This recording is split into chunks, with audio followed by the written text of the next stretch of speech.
বিসমিল্লাহির রহমানির রহিম। সুনামধন্য গান্ধাল ইউনিয়ন কর্তৃক গান্ধাল ইউনিয়নের 1, 2, 3 ওয়ার্ড কর্তৃক আয়োজিত আজকের এই জনসভার সম্মানিত সভাপতি, এখানে আমার সাথে উপস্থিত হয়েছে গাজীপুর উপজেলা বিএনপির সংগ্রামী সাধারণ সম্পাদক, সাবেক মেয়র প্রভাষক আব্দুল সালাম। আমার সাথে উপস্থিত হয়েছে গাজীপুরের আরেক সাবেক সাধারণ সম্পাদক অ্যাডভোকেট রবিউল হাসান, এবং উপস্থিত হয়েছে আমার সাথে সফর সঙ্গী গাজীপুর উপজেলার সম্মানিত নেতৃবৃন্দ, পৌরসভার নেতৃবৃন্দ এবং ছাত্রদল, যুবদল, স্বেচ্ছাসেবক দল, শ্রমিক দল, মহিলা দল, তাঁতি দল, ওলামা দলের সম্মানিত নেতৃবৃন্দ, বিশেষ করে গান্ধাল ইউনিয়নের মূল দল, ছাত্রদল, স্বেচ্ছাসেবক দল, শ্রমিক দল, তাঁতি দলের নেতৃবৃন্দ, এবং আমার সামনে উপস্থিত আছে এই এলাকার 1, 2, 3 ওয়ার্ডের শ্রদ্ধেয় মুরব্বিয়ানগণ, যুবক সম্প্রদায়, মেহনতি মানুষ, এবং আমার বাম সাইডে আমার শ্রদ্ধেয় মা বোনেরা, সবার প্রতি সালাম, আসসালামু আলাইকুম। এখানে উপস্থিত হতে পেরেছি আপনাদের মাঝে, এই জন্য প্রথমেই আল্লাহ তাআলার শুকরিয়া আদায় করি, সবাই বলি আলহামদুলিল্লাহ। আজকে আমার দল 17 বছরের ইতিহাস ভেঙে ভোটের অধিকার ফিরে নিয়ে এসেছে। যেখানে কোনো ভোট ছিল না, ভোটের মাধ্যমে কোনো নির্বাচন হয় নাই, আজকে ভোট ফিরে নিয়ে এসেছে।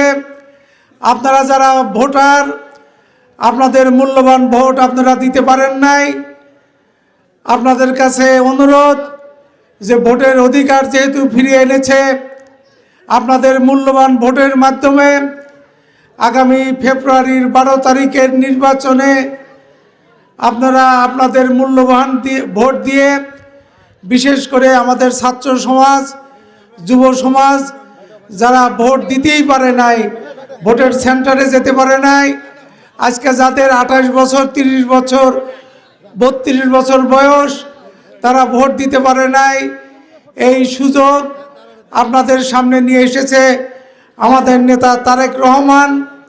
এই সুযোগ কাজে লাগিয়ে আপনারা আগামী 12 তারিখে বিপুল ভোটের মাধ্যমে ধানের শীষে ভোট দিয়ে আপনারা এমপি নির্বাচিত করবেন, এই বিশ্বাস, এই আশা আপনাদের কাছে আমি রাখছি। সাথী বন্ধুরা, অতীত ইতিহাস বলতে চাচ্ছি না, আমার নেতৃবৃন্দ সবাই বক্তব্য রেখেছে, অতীতের কথা আমি বলবো না। আজকে আপনাদের এই স্কুলে যখন আসি, যে রাস্তা দিয়ে আসছি সেই রাস্তার অবস্থান আপনারা জানেন, দেখেন। আজকে এইখানকার অনেক নেতাই ছিল, আজকে আপনাদের এই রাস্তার অবস্থান এরকম থাকবে কেন? আজকে 15 বছর তারা রাজত্ব করেছে, আজকে আপনাদের এই রাস্তার হাল, শুধু এই রাস্তা না, গাজীপুরের সব জায়গায় যেখানে যেখানে আমরা যাই, সব জায়গায় দেখি রাস্তা নাই, ঘাট নাই। গাজীপুরে নাকি উন্নয়নের কোনো জায়গা নাই, এইরকম উন্নয়ন করেছে, কিন্তু আমরা যেটা দেখি যে উন্নয়নের কোনো অবস্থান গাজীপুরে নাই। উন্নয়ন হয়েছে আপনার ওই সব দলের নেতাকর্মীদের পকেটের উন্নয়ন হয়েছে, ভাগ্যের উন্নয়ন হয়েছে, গাজীপুরের মানুষের ভাগ্যের কোনো উন্নয়ন হয় নাই। সাথী বন্ধুরা, আমি সাধারণ ঘরের মানুষ, আমার মধ্যে কোনো অহংকার নাই। আমি আপনাদের কাছে আমার অবস্থান তুলে ধরার সুযোগ পাই নাই। এখনও আমি আমার বাবা মরহুম আফজাল হোসেন সরকারের গুণে চলি, তার কথা গাজীপুরের মানুষ জানে, বোঝে, বিশেষ করে যারা মুরব্বী আছেন, এবং আমার নিজস্ব কোনো গুণ নাই। আমাকে আমার নেতৃবৃন্দ যখন বক্তব্য রাখে, বলে যোগ্য নেতা, আসলে যোগ্যতার কোনো ছাপ আমি রাখতে পারি নাই।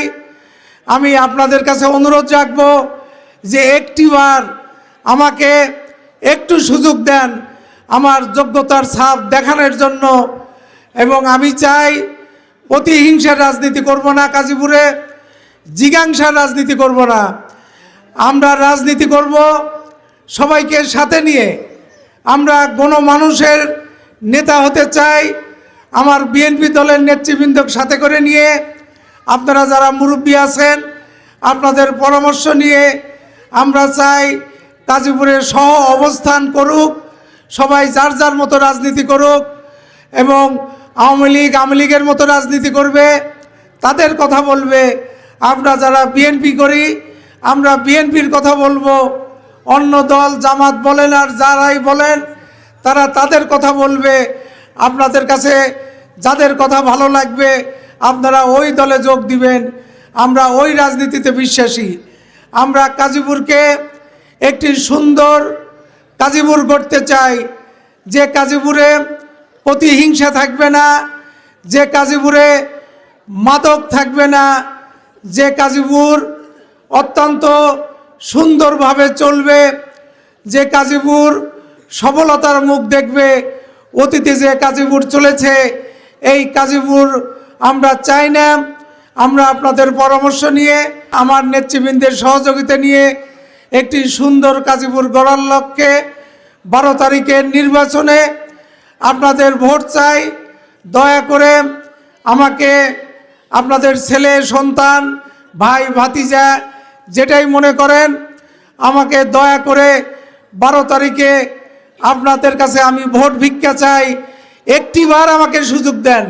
আমি যদি আমার এই গাজীপুর, আমার এই সোনার গাজীপুর, আমার এই সোনার গাজীপুরের মানুষের ভাগ্যের উন্নয়ন যদি না করতে পারি, আমি যদি আপনাদের যে সমস্যাগুলো আছে আপনার রাস্তাঘাট থেকে শুরু করে সেইগুলোর যদি সমাধান না দিতে পারি, বিশেষ করে আপনারা নদীভাঙ্গা এলাকার মানুষ, আজকে শুধু গাজীপুরের 6টি ইউনিয়ন না, আজকে আমাদের সেই ছনগাছা, বাগবাটি, রতনকান্দি, আপনাদের হলো শুভগাছা সবই নদী ভাঙ্গনে জর্জরিত। এই নদী ভাঙ্গনের স্থায়ী বাঁধ যদি না দিতে পারি এবং এই নদী শাসন যদি না করতে পারি, তাহলে আপনাদের কাছে আমি আগামী দিনে আপনাদের কাছে ভোট চাইতে আসব না। আপনাদের কাছে বিনীত অনুরোধ, 15 বছর আওয়ামী লীগ যা করতে পারে নাই, আমাকে একটিবার ভোট দিয়ে 5টি বছরের জন্য সুযোগ করে দেন। এই 5 বছরের মধ্যেই আমাদের দলীয় নেতাকর্মী সাথে করে নিয়ে আপনাদের পরামর্শ নিয়ে ইনশাআল্লাহ গাজীপুরের ভাগ্যের পরিবর্তন ঘটাবো, গাজীপুরের মানুষের ভাগ্যের পরিবর্তন ঘটাবো এবং গাজীপুরে সন্ত্রাসমুক্ত গাজীপুর গড়ে তুলব, মাদক মুক্ত গাজীপুর গড়ে তুলব।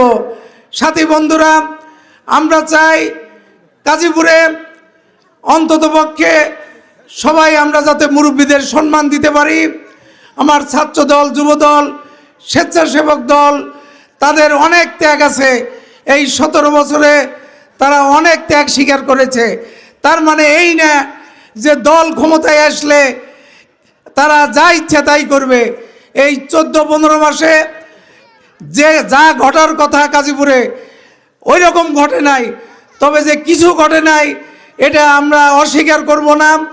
আমাদের দলীয় নেতাকর্মী যতটুকু করেছে, এই জন্য আমি আপনাদের কাছে ক্ষমা চাই, আপনাদের ভালোবাসা নিয়ে রাজনীতি করতে চাই।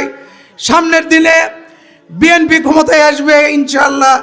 বিএনপি ক্ষমতায় আসার পরে গাজীপুর থেকে এমপি নির্বাচিত হলে অতীতের ভুল ভ্রান্তিগুলো আমরা শুধরে নিব এবং আপনাদের দোয়া ভালোবাসা নিয়ে আমরা গাজীপুরকে সুন্দর গাজীপুর গড়ার লক্ষ্যে সর্বোচ্চ চেষ্টা করব। আজকে হাজার হাজার বিঘা নদী গর্ভে বিলীন। আজকে নদীতে আপনার পানি নাই, নদীতে অনেক চর পড়েছে। এত বড় নদীর দরকার নাই, আমরা নদী শাসন করব। আজকে যদি 1 মাইল 2 মাইল নদী রেখে নদী খনন করে বাকি যে জমিগুলো আছে সেই জমিগুলো যাতে আমরা আবাদি জমি হিসাবে আমরা দখল করতে পারি, আমরা চাষাবাদ করতে পারি। এটা যদি আমরা করতে পারি তাহলে অন্ততপক্ষে আমাদের চর অঞ্চলের মানুষের নদীগর্ভে যাদের জমি গেছে তারা জমি ফেরত পাবে এবং জমির চাষাবাদ করে তারা তাদের ভাগ্যের উন্নয়ন করবে। আমরা চাই, আমাদের অনেকেই বলেছে তারেক জিয়ার 31 দফা, 31 দফার মধ্যে 8 দফা তারেক জিয়া বেছে নিয়েছে। 8 দফার মধ্যে অনেক দফায় হাসান সালাম বলেছে, একটি দফা আমি আপনাদের জ্ঞাতার্থে বলতে চাই। আজকে সারা দেশে আমাদের মন্দির মসজিদ, আপনার হলো এই মসজিদের ইমাম, মসজিদের খতিব, তাদের যে দুর্দশা, তাদের যে অবস্থান, তারা কোনো সময় এই সামান্য বেতন পায়, সেই বেতন নিয়ে তাদের চলতে হয়। আজকে আমাদের তারেক রহমান ঘোষণা দিয়েছে বিএনপি ক্ষমতায় গেলে এই মসজিদের ইমাম, মসজিদের খতিব তাদেরকে মাসওয়ারা বেতন দিবে এবং বেতনের মাধ্যমে তাদের যাতে ভাগ্যের উন্নয়ন হয়। আজকে মসজিদের একজন ইমামের বেতন আপনার 500, 1000, 2000, 3000 টাকার উপরে বেতন হয় না, যে বেতন দিয়ে তার পুরা সংসার চলতে হয়, যে বেতনে তাদের ছেলে মেয়েদের শিক্ষার ব্যবস্থা করতে হয়। তাদের প্রাইভেট পড়ান, কোরআন শরীফ পড়ার মতো অবস্থান নাই। কারণ আমাদের ছেলে মেয়ে, আমরা প্রত্যেকটা ছেলে মেয়েকে 8টা 10টা সাবজেক্টে প্রাইভেট দেই, ইংলিশ, অঙ্ক, সমস্ত সাবজেক্টে প্রাইভেট, এবং একটা টিচারের বেতন 5000, 3000, 2000 টাকা। আর আমরা আমাদের ছেলে মেয়েদের কোরআন শরীফ শিক্ষার জন্য হুজুরদের নিয়োগ দিই, হুজুররা পড়ায়, মাসে বেতন 300 টাকা, তারপরেও 3 মাস দ্বারা তার বেতন বাকি। বাংলার টিচার, ইংরেজি টিচার, তাদের বেতন আমরা ক্লিয়ার করি, আর হুজুরদের বেতন 200-300 টাকা, সেটাও মাসের পর মাস বাকি থাকে। আমাদের মন মানসিকতা চেঞ্জ করতে হবে। আজকে আমাদের নেতা তারেক রহমান, তার বক্তব্য আপনারা সবাই শোনেন। আজকে ফেসবুকের যুগ, আজকে টিভির যুগ, আজকে মোড়ে মোড়ে স্টলে টিভি চলে, সাধারণ পাবলিক আমরা খবর পাওয়ার আগে তারা সব খবর পায়, তারা সব খবর জানে। আজকে তারেক রহমান যে যোগ্যতা নিয়ে এ দেশে এসেছে, যে নেতৃত্ব উনি দিচ্ছে, যার শরীরে রক্ত হলো আমাদের মরহুম জিয়াউর রহমানের, যার রক্ত আমাদের ম্যাডাম খালেদা জিয়ার, আজকে তারেক রহমান যেভাবে চলছে, ইনশাল্লাহ আমরা যারা নেতৃবৃন্দ তারেক রহমানকে যদি অনুসরণ করি তাহলে এ দেশ ইনশাল্লাহ সিঙ্গাপুর, মালয়েশিয়ার হতে বেশি সময় লাগবে না। আজকে তারেক রহমান সারা বিশ্বের নেতা, বিশ্বের যত নেতাই থাক, আজকে তারেক রহমান বিশ্বের 1 নম্বর নেতা। আজকে তারেক রহমানের জন্য আপনারা দোয়া করেন, আল্লাহ তাকে দীর্ঘজীবী করুক। আমাদের নেত্রী, আমাদের ম্যাডাম, আমাদের গণতন্ত্রের মা খালেদা জিয়ার জন্য আপনাদের কাছে দোয়া চাই, আল্লাহ তাকে বেহেশত নসিব করুক। আমাদের নেতা, সিরাজগঞ্জের নেতা, আমাদের মুরব্বী ইকবাল হাসান মাহমুদ টুকু সাহেবের জন্য দোয়া চাই, আল্লাহ তাকে দীর্ঘজীবী করুক। আমি আমার জন্য দোয়া চাই, আমি আপনাদের জন্য দোয়া করি, এবং আমি আপনাদের কাছে করজোরে অনুরোধ করব 12 তারিখের নির্বাচনে অন্ততপক্ষে আমাকে ধানের শীষের ভোট দিয়ে জয়যুক্ত করুন। গাজীপুরের সেবক হিসাবে সুযোগ দেন এবং গাজীপুরে আমি যেন আপনাদের সবার সেবা করতে পারি। অনেকক্ষণ ধরে মা বোনেরা আপনারা ধৈর্য সহকারে বসে আছেন, আমি আমার বক্তব্য বাড়াবো না। আপনারা ভালো থাকেন, সুস্থ থাকেন, আমার জন্য দোয়া করেন। খোদা হাফেজ। বাংলাদেশ জিন্দাবাদ, বাংলাদেশ জাতীয়তাবাদী দল জিন্দাবাদ। আমাদের নেতা তারেক রহমান প্রধানমন্ত্রী হোক, এই আশা, এই দোয়া আপনাদের কাছ থেকে চাই, এবং আমাদের নেত্রীর জন্য দোয়া চাই। সবাই ভালো থাকেন, সুস্থ থাকেন। সবার প্রতি সালাম, আসসালামু আলাইকুম।